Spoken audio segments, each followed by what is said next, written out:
ഋഷി, ഞാൻ ഇവിടെ ഇറങ്ങുക. എനിക്ക് ഇവിടെ അടുത്തൊരു വർക്കുണ്ട്. ഋഷി ഓഫീസിൽ പോയിക്കോളൂ. അത്രയും പറഞ്ഞുകൊണ്ട് മീനാക്ഷി മുൻ സീറ്റിൽ നിന്നും തൻ്റെ ഹാൻഡ് ബാഗ് എടുത്തു. Meenakshi, you sure? ഞാൻ തന്നെ ഡ്രോപ്പ് ചെയ്യാം. ഋഷി ആശങ്കയോടെ അവളോട് ചോദിച്ചു. നോ ഋഷി, ഞാൻ പൊയ്ക്കോളാം. മീനാക്ഷി ചിരിയോടെ മറുപടി പറഞ്ഞു. ശേഷം പുച്ഛത്തോടെ സിദ്ധാർത്ഥിനെ നോക്കി. അവൻ കാര്യം മനസ്സിലാവാതെ അങ്ങനെ തന്നെ ഇരിക്കുമായിരുന്നു. അപ്പോഴും മീനാക്ഷി റോഡ് മുറിച്ച് കടന്ന് മറുവശത്തേക്ക് പോയി. അത് കണ്ട് അവളോട് കൈ കാണിച്ച് ഋഷി ഗ്രീൻ സിഗ്നൽ വീണതും ട്രൈ മീഡിയയിലേക്ക് കാർ വിട്ടു. രാവിലെ മുതൽ നടന്നതെല്ലാം വല്ലാതെ അവനെ അസ്വസ്ഥനാക്കി. പെട്ടെന്നാണ് ഋഷിന്റെ ഫോൺ റിങ് ചെയ്തത്.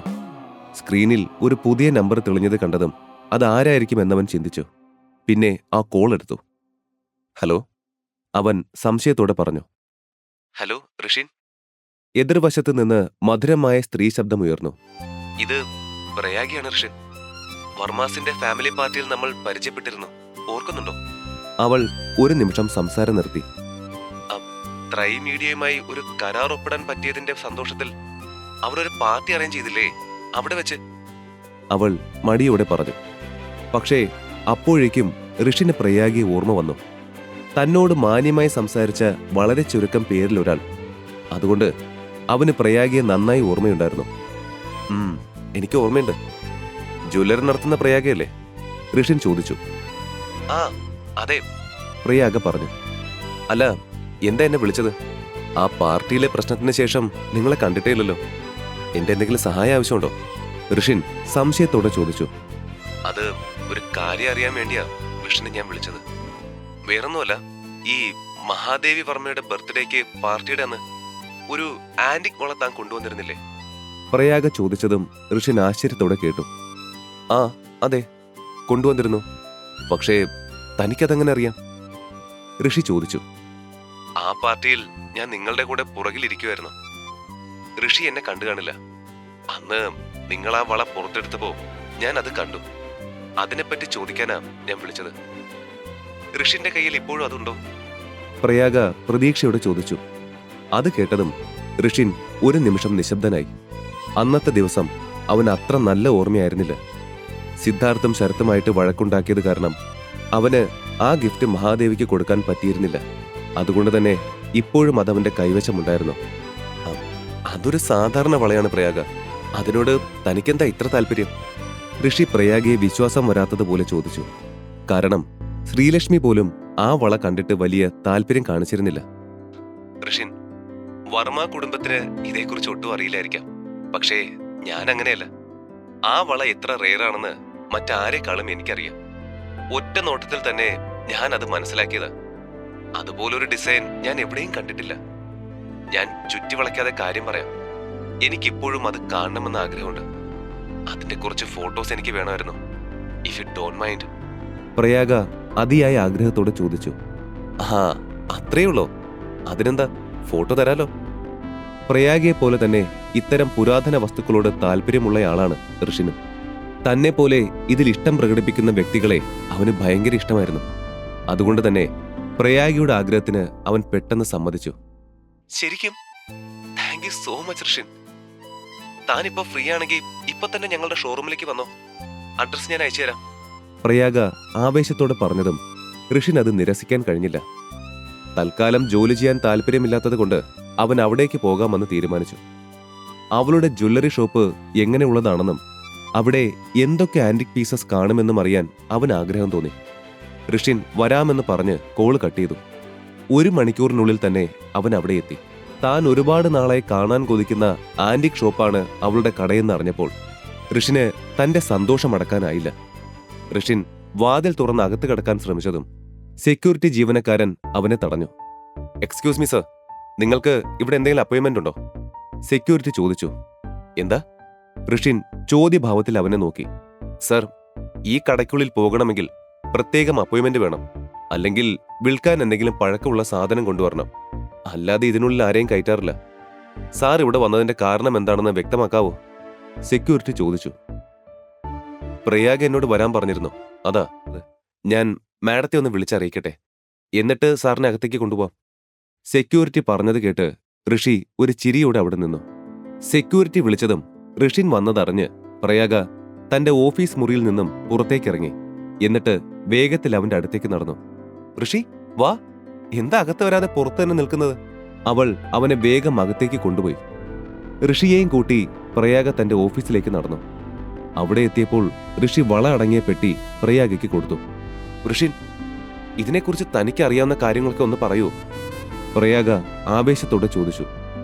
ആ, കേരളത്തിലെ ഒരു രാജവംശത്തിൻ്റെതാണ് ഈ വള.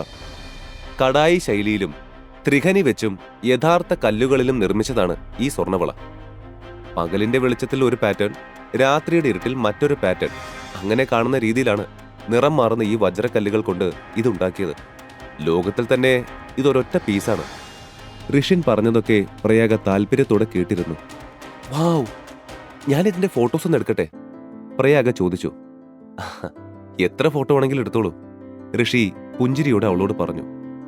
വള അവളുടെ ഓഫീസിലെ തന്നെ സ്റ്റുഡിയോയിലേക്ക് കൊണ്ടുപോയി വെൽവെറ്റ് തുണിയിൽ വെച്ച് പലതരം ഫോട്ടോകൾ എടുത്തു. പ്രയാഗ തനിക്ക് തൃപ്തിയാകുന്നവരെ ഫോട്ടോസ് എടുത്ത ശേഷം ആ വള അവന്റെ കയ്യിലേക്ക് തിരിച്ചു കൊടുത്തു. ശരിക്കും thank you so much Rishi, I am so happy, Prayaga പറഞ്ഞു. എന്നാൽ അവൾ മറ്റെന്തോ ഒന്നുകൂടി പറയാൻ വന്നെങ്കിലും അവൾ അത് പറയാൻ മടിച്ചു നിൽക്കുന്നത് അവൻ ശ്രദ്ധിച്ചു. നിനക്ക് എന്നോട് വേറെ എന്തെങ്കിലും ചോദിക്കാനുണ്ടോ? അവളെ മനസ്സിലാക്കി എന്ന പോലെ അവൻ ചോദ്യഭാവത്തിൽ അവളെ നോക്കി. അല്ല, അതെങ്ങനെ ചോദിക്കണമെന്ന് എനിക്കറിയില്ല. അറിയുന്നതല്ലേ ഇങ്ങനെയുള്ള ഐറ്റംസിനോട് എനിക്കുള്ള ക്രേസ്. അന്ന് ആ ഡ്രീം ലവർ നെക്ലസ് എങ്ങനെ കിട്ടിയെന്ന് ചോദിച്ചിട്ട് താൻ എന്നോട് ഒന്നും പറഞ്ഞില്ല. ഇതും എങ്ങനെയാ തനിക്ക് കിട്ടിയെന്ന് താൻ എന്നോട് പറഞ്ഞിട്ടില്ല. വിളിച്ചാൽ അതിനെപ്പറ്റി അറിയാൻ വല്ലാത്ത ആഗ്രഹം തോന്നി, അതാ ഞാൻ, പ്രയാഗ മടിച്ച് അവനോട് പറഞ്ഞു. ആഹാ, അന്ന് നിനക്ക് മനസ്സിലായല്ലേ അത് ഞാൻ കൊടുത്തതായിരിക്കുമെന്ന്. പക്ഷേ അതാരും അറിയണ്ട. അവൾക്കറിയാത്ത ഇനിയും ഒരുപാട് കാര്യങ്ങളുണ്ട്. അവൻ പറയുന്നത് ഒരു കടങ്കഥ പോലെയാണ് അവൾക്ക് തോന്നിയത്. പിന്നെ ഈ വള അതെവിടെ നിന്നാണെന്ന് ഞാൻ പറഞ്ഞുതരാം. അത് പറഞ്ഞ നീ വിശ്വസിക്കുമെന്ന് പോലും എനിക്കറിയില്ല. ബട്ട് ഞാൻ പറയാം. ഇത് വർഷങ്ങളായി ഞങ്ങളുടെ കുടുംബത്തിന്റെ ഉടമസ്ഥതയിലുള്ള ഒരു വസ്തുവാണ്. ഇത് എന്റെ കുടുംബ സ്വത്താണെന്ന് പറയുന്നതാകും കൂടുതൽ ശരി, ഋഷി പറഞ്ഞു. പ്രയാഗ ഞെട്ടലോടെ അവനെ നോക്കി. അവന്റെ കയ്യിലെ ആ വള കണ്ട് പ്രയാഗയുടെ മനസ്സ് പറഞ്ഞു, അവൻ ഉറപ്പായും ഒരു സാധാരണക്കാരനല്ല എന്ന്. തന്റെ കുടുംബം? അവളത് ചോദിക്കാൻ തുടങ്ങുമ്പോഴേക്കും പെട്ടെന്നൊരാൾ അങ്ങോട്ടേക്ക് ഓടി വന്നു. മാഡം, ഞങ്ങൾക്ക് മാഡത്തിന്റെ സഹായം വേണം, അവൻ ചെറിയ ടെൻഷനോടെ ചോദിച്ചു. അതെന്താ, നിനക്ക് സ്വയം കൈകാര്യം ചെയ്യാൻ പറ്റാത്ത അത്രയും ഇമ്പോർട്ടന്റ് ഡീലാണോ ജുവാൻ? പ്രയാഗ അത്ഭുതത്തോടെ ചോദിച്ചു. ജുവാന് ഈ രംഗത്ത് നിരവധി വർഷത്തെ പരിചയമുണ്ടായിരുന്നു. അങ്ങനെയുള്ള അയാൾക്ക് ചെയ്യാൻ കഴിയാത്ത കാര്യമാണെന്ന് അറിഞ്ഞപ്പോൾ പ്രയാഗ വിശ്വാസം വരാതെ അവനെ നോക്കി. ഒരാൾ ഒരു വൈറ്റ് പേളിന്റെ മാല കൊണ്ടുവന്നിട്ടുണ്ട്. ക്വാളിറ്റി ടെസ്റ്റിംഗ് പരിശോധിച്ച് എനിക്കൊരു നിഗമനത്തിലെത്താൻ കഴിഞ്ഞില്ല. അതിനാലാണ് ഞാൻ മാഡത്തിന്റെ സഹായം ചോദിക്കാൻ വന്നത്, ജുവാൻ അല്പം ചമ്മലോടെ പറഞ്ഞു. ഋഷി, നീയും എന്റെ കൂടെ വരുവോ? നമുക്ക് പോയി നോക്കാം അതെന്താണെന്ന്. പ്രയാഗ പെട്ടി തുറന്നു. അതിനുള്ളിൽ വെളുത്ത മുത്തുകൾ കൊണ്ട് കോർത്തൊരു വെള്ള മുത്തുമാലയായിരുന്നു. അതിലെ മുത്തുകളുടെ ഭംഗി ആരുടെയും കണ്ണഞ്ചിപ്പിക്കുന്നതായിരുന്നു. പ്രയാഗ പെട്ടി തുറക്കും മുൻപേ കുറച്ചു മുൻപ് നടന്ന ബഹളത്തിന്റെ ശബ്ദം കേട്ട് എന്താണ് കാര്യമെന്നറിയാൻ സമീപത്തെ ചില കടയുടമകൾ അവിടെ എത്തിയിരുന്നു. അടുത്തുള്ള കടക്കാർ ആയതുകൊണ്ട് തന്നെ അവർക്കകത്തേക്ക് കയറാൻ കഴിഞ്ഞു. വന്നവരെല്ലാം അത് കണ്ട് അത്ഭുതത്തോടെ വായിൽ കൈവച്ചു പോയിരുന്നു. ഇത്രയും ശുദ്ധമായ വെളുത്ത ചിപ്പിമുത്തുകളോ? പ്രയാഗ വിശ്വാസം വരാതെ ചോദിച്ചു. ഇത്രയും വലിയ മുത്തുകൾ കടലിൽ അപൂർവമാണ്. ഒന്നോ രണ്ടോ മുത്തുകൾ കണ്ടെത്താൻ തന്നെ വളരെ ബുദ്ധിമുട്ടായിരുന്നു. അങ്ങനെയുള്ളപ്പോൾ ഒരു മാല തന്നെ ചിപ്പിമുത്തുകൾ കൊണ്ട് കോർത്തത് അവൾ അവിശ്വസനീയതയോടെ നോക്കി. എനിക്ക് എന്റെ കണ്ണുകളെ വിശ്വസിക്കാൻ കഴിയുന്നില്ല. ഇത്രയും വർഷമായി ഞാൻ ഇവിടെ ബിസിനസ് നടത്തുന്നു, പക്ഷേ ഇതുപോലൊരു പേൾ നെക്ലസ് ഞാൻ എന്റെ ജീവിതത്തിൽ കണ്ടിട്ടില്ല. അയാൾക്ക് ഇതെങ്ങനെ കിട്ടിയതാണോ എന്തോ? ഇതിനൊക്കെ നല്ല വിലയായിരിക്കും. നമുക്ക് ഒരെണ്ണം തന്നെ വാങ്ങാൻ കഴിയുമെന്ന് തോന്നുന്നില്ല. അങ്ങനെ കൂട്ടത്തിൽ നിന്നും പലരുടെയും അഭിപ്രായങ്ങൾ അവിടെ കേൾക്കാമായിരുന്നു. കുറച്ചു നേരം മാലയിൽ നോക്കി നിന്ന പ്രയാഗ അയാളെ ഒന്ന് നിശ്വസിച്ചുകൊണ്ട് നോക്കി. ഇത് എന്ത് റേറ്റിന് വിൽക്കാനാണ് നിങ്ങൾ ഉദ്ദേശിക്കുന്നത്? അവൾ ആ മാലയുടെ ഉടമയോട് ചോദിച്ചു. 5 ലക്ഷം രൂപ. ഇത്രയും വലിയ ഒരു കടയുടെ ഉടമയായ നിങ്ങൾക്ക് ഉറപ്പായും ഇതിന്റെ മൂല്യം എന്താണെന്ന് അറിയാമായിരിക്കുമല്ലോ. അപ്പോ ഇതിന് 5 ലക്ഷം ഞാൻ പറഞ്ഞത് കൂടിപ്പോയില്ലെന്ന് മാഡത്തിന് ഉറപ്പല്ലേ? അയാൾ ആത്മവിശ്വാസത്തോടെ പറഞ്ഞു. ഇതിന് 5 ലക്ഷം രൂപയോ? അവിടെ നിന്ന ചില ചെറിയ കടയുടമകൾ ഞെട്ടലോടെ പരസ്പരം നോക്കി. അപ്പോഴും എന്തോ ഒന്ന് തന്നെ അലട്ടുന്നത് പോലെ പ്രയാഗ പെട്ടെന്നൊരു മറുപടി പറയാതെ വീണ്ടും ആ മാലയിലേക്ക് നോക്കി. സംതിങ്സ് നോട്ട് റൈറ്റ്, ബട്ട് അതെന്താന്ന് എനിക്ക് എത്ര നോക്കിയിട്ടും മനസ്സിലാകുന്നില്ല. അവൾ സംശയത്തോടെ അവിടെ തന്നെ നിന്നു. എല്ലാവരും പല പല അഭിപ്രായങ്ങൾ പറഞ്ഞുകൊണ്ടിരിക്കെ കടയിലേക്ക് പെട്ടെന്ന് പുതിയ ഒരാൾ കയറി വന്നു. Hello, welcome. താങ്കൾ എന്ത് വാങ്ങാൻ വന്നതാണെന്ന് പറയാമോ? ജുവാൻ അയാളെ ആ ബഹളത്തിനിടയിലേക്ക് വലിച്ചിടാതിരിക്കാൻ ശ്രദ്ധിച്ചുകൊണ്ട് വേഗം ചോദിച്ചു. ഹായ്, ഞാൻ UK നിന്നാണ് വരുന്നത്. ആന്റിക് പീസസ് കളക്ട് ചെയ്യാൻ ഒരുപാട് ഇഷ്ടമുള്ള ആളാണ് ഞാൻ. ഈ ഷോറൂം കേരളത്തിൽ തന്നെ ഏറ്റവും ബെസ്റ്റ് ആണെന്ന് അറിഞ്ഞിട്ട് വന്നതാ ഞാൻ. സോ എനിക്കിഷ്ടമുള്ള എന്തെങ്കിലും വാങ്ങാൻ കിട്ടുമോ എന്ന് നോക്കട്ടെ. ഈ കഥയുടെ ബാക്കി അറിയാൻ download pocket FM app. Link in description.